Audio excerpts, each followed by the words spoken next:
Você sabia que a cada 20 pessoas, uma vai ter prolapso de válvula mitral? E você sabia que 60% delas são do sexo feminino? Mas aí, prolapso de válvula mitral, quando é que eu devo me preocupar? Vem comigo nesse vídeo que você vai ter a sua resposta.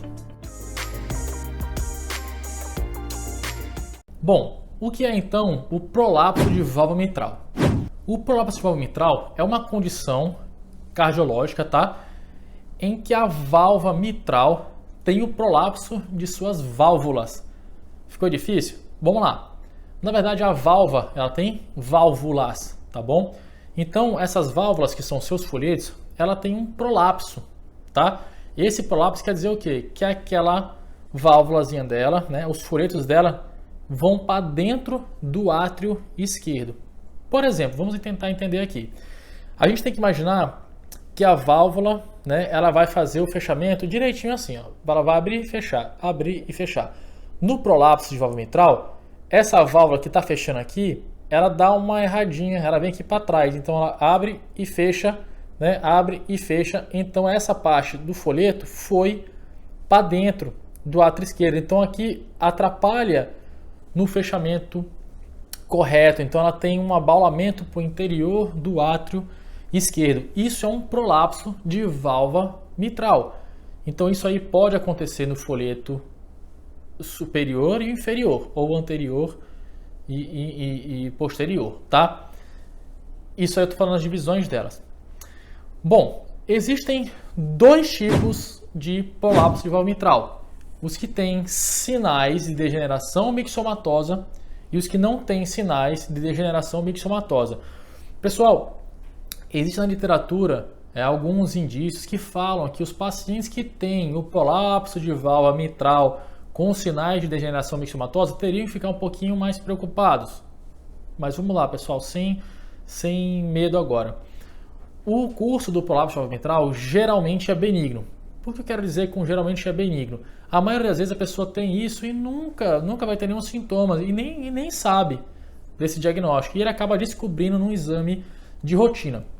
Quando você tem só o prolapso de válvula mitral, por exemplo, vai lá, encaixou, deu aquela encaixadinha errada, você tem só isso, você tem um prolapso de válvula mitral sem sinais de degeneração mixomatosa. Quando você tem sinais de degeneração mixomatosa, quer dizer que você tem uma alteração ali do colágeno daquela válvula, tá?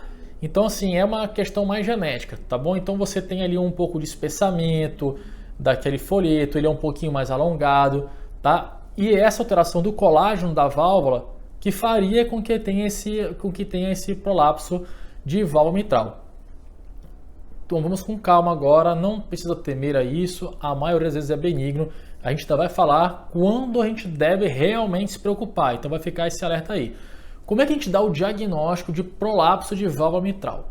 O diagnóstico foi muito controverso por um tempo passado, mas hoje já se firmou. Antigamente, podia-se falar que clinicamente, na ausculta e tal, mas hoje sabe-se que a melhor forma de diagnóstico é fazer o ecocardiograma. Eu vou até montar um vídeo para vocês sobre o ecocardiograma, para vocês terem uma noção legal do que seria esse exame. Então, o ecocardiograma é um exame totalmente indolor e nele eu consigo ver com clareza se você tem ou não prolapso de válvula mitral, tá? Pessoal, mas e aí? Quando eu realmente devo me preocupar com o prolapso de válvula mitral, já que realmente, como eu falei, é um curso realmente benigno.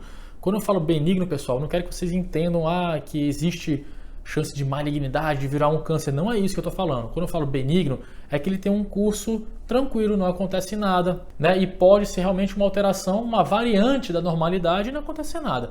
Mas então, quando eu devo me preocupar? Pessoal, o prolapso de válvula mitral, em algumas vezes, ele pode ser acompanhado de refluxo, ou seja, acompanhado de uma insuficiência mitral. E agora, aí que tem um problema na questão. Se você tem uma insuficiência mitral leve, nesse caso de prolapso, não há muito com se preocupar, tá? A gente tem que ficar tranquilo, vai acompanhando sem problema.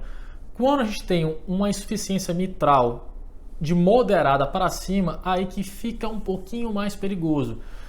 Existem algumas controvérsias a respeito desse assunto, tá? Mas em algumas literaturas preconiza-se que quando o paciente tem uma insuficiência mitral moderada, a gente tem que ficar um pouquinho mais próximo, ficar atento, Porque diz que existe a chance dessa insuficiência ir aumentando com o tempo. Porque a válvula mitral, diferente das outras, ela faz um ciclo aí, um ciclo vicioso, vamos dizer assim, e acaba-se por piorar essa insuficiência quando é a partir de moderada. Então você que tem um prolapso de válvula mitral e tem insuficiência mitral moderada, tem que acompanhar um pouquinho mais de frequência com o seu cardiologista.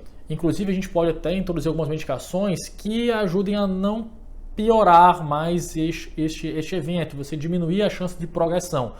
Um outro detalhe importante, não é consenso, tá? É mais opinião de especialista, é quando o paciente tem uma insuficiência mitral para cima, de moderada para cima, é importante fazer profilaxias, né, de endocardite em alguns procedimentos. Por exemplo, vai tirar um dente, vai mexer na gengiva, teria que fazer realmente uma profilaxia. Isso não é um consenso, é mais opinião de especialista, e inclusive eu indico, né, nesse momento. Pessoal, se você está gostando desse vídeo, se você acha que foi bem interessante esse tipo de vídeo, se inscreva no canal e compartilhe, porque você pode realmente estar salvando vidas, então sempre pensar nisso, tá? Pessoal, e o tratamento e o segmento desses pacientes, como é que a gente faz?